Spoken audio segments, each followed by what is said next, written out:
Assalamualaikum warahmatullahi wabarakatuh. Halo semuanya, kali ini kita akan membahas satu kajian ilmu yang menarik dalam kajian ilmu sosial yang bernama ilmu sosial profetik.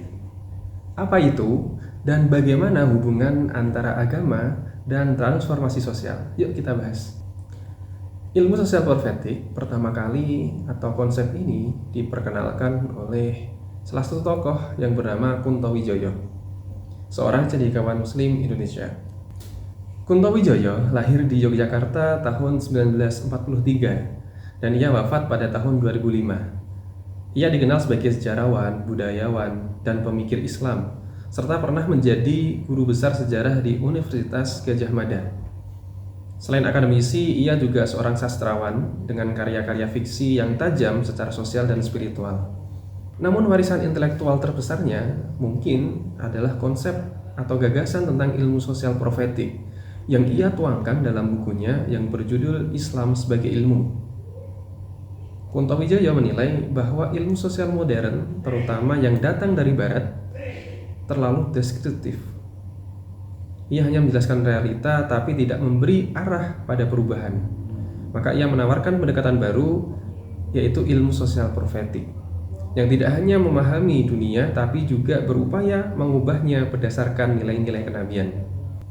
Berbeda dengan ilmu sosial barat yang seringkali bersifat deskriptif atau artinya hanya menjelaskan fenomena-fenomena sosial saja, ilmu sosial profetik ini bersifat transformatif. Artinya tidak hanya memahami realitas saja, tapi mengubahnya ke arah yang lebih baik. Konsep ini menggabungkan ilmu sosial dengan nilai-nilai kenabian yang direfleksikan dari Quran Surat Al-Imran 110.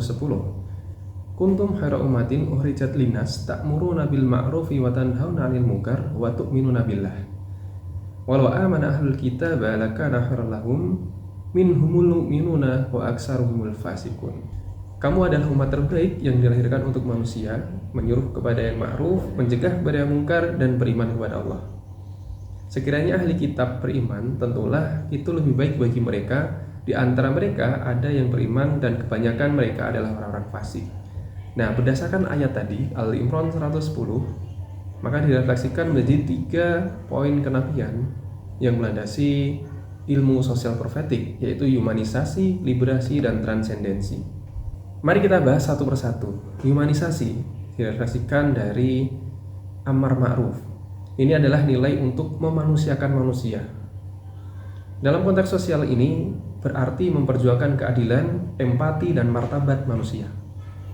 Misalnya memperjuangkan hak buruh, penghapusan diskriminasi, atau pendidikan yang inklusif. Yang kedua, liberasi yang direfleksikan dari nahi mungkar. Liberasi artinya pembebasan. Dalam ajaran agama, ini selaras dengan upaya melawan penindasan, ketidakadilan, dan ketimpangan. Contoh, membela kelompok marginal atau mendukung kebijakan sosial yang berpihak kepada rakyat kecil. Yang ketiga adalah transendensi. Ini direfleksikan dari tu'minuna billah atau beriman kepada Allah. Transendensi mengacu pada hubungan manusia dengan Tuhan. Ini adalah landasan spiritual dari 2 nilai sebelumnya. Artinya perubahan sosial bukan hanya sekedar proyek duniawi, tapi ini adalah wujud ibadah dan tanggung jawab moral kepada Allah Subhanahu wa taala di hadapan Tuhan. Tentunya dengan tujuan untuk mencari atau semata-mata mencari ridha Allah. Oke teman-teman, ilmu sosial konvensional seringkali bersifat netral secara nilai. Ia menganalisis fakta tapi tidak menawarkan solusi yang normatif. Berbeda dengan ilmu sosial profetik yang justru berpihak secara etis. Ia lahir dari semangat kenabian, semangat profetik, membela kebenaran, melawan ketidakadilan, dan mengangkat harkat martabat manusia. Bisa dibilang ilmu sosial profetik adalah ilmu yang bermoral dan beriman. Ia bukan hanya untuk mengetahui dunia, tapi untuk memperbaikinya. Meskipun ilmu sosial profetik menawarkan pendekatan yang inspiratif, tentu konsep ini tidak lepas dari yang namanya kritik. Beberapa akademisi mempertanyakan apakah mungkin menggabungkan antara iman dan objektivitas ilmiah. Bukankah ilmu sosial seharusnya netral dan bebas nilai? Di sisi lain ada yang menganggap bahwa ilmu sosial profetik terlalu normatif, sehingga sulit untuk diterapkan dalam riset-riset yang konkret dan metodologis. Selain itu, pendekatan ini dianggap masih kurang berkembang secara institusional. Belum banyak kampus atau pusat-pusat studi yang secara konsisten menerapkan kerangka ini dalam penelitian sosial. Bahkan Pak Kunto pun juga menerangkan bahwa konsep ini memang belum dikenal secara luas. Namun bagi para pendukungnya, ini justru menjadi tantangan. Bahkan bagi saya juga yang mengkaji, membaca tentang konsep ini menjadi tantangan bagaimana membangun ilmu yang bukan hanya cerdas secara akademik, tapi juga bermakna secara moral dan spiritual. Lalu pertanyaannya selanjutnya adalah, apa relevansinya untuk kita?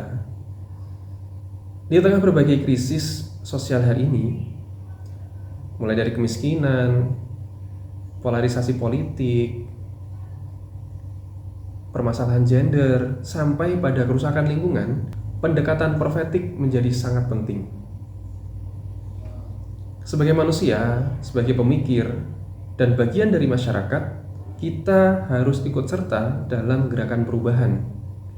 Dengan riset yang berpihak pada kaum tertindas, dengan aksi sosial yang melawan ketidakadilan, membawa nilai keadilan, dan dengan memahamkan nilai spiritual dalam setiap langkah perjuangan. Teman-teman, itulah sekilas tentang ilmu sosial profetik. Sebuah ilmu yang bukan hanya untuk kita belajar saja, bukan ilmu yang hanya bisa atau untuk kita pahami teorinya saja, tapi juga untuk dihidupi. Jangan lupa like, komen, dan share video ini apabila bermanfaat. Semoga nilai-nilai ilmu sosial profetik dapat kita terapkan dalam kehidupan kita sehari-hari. Assalamualaikum warahmatullahi wabarakatuh.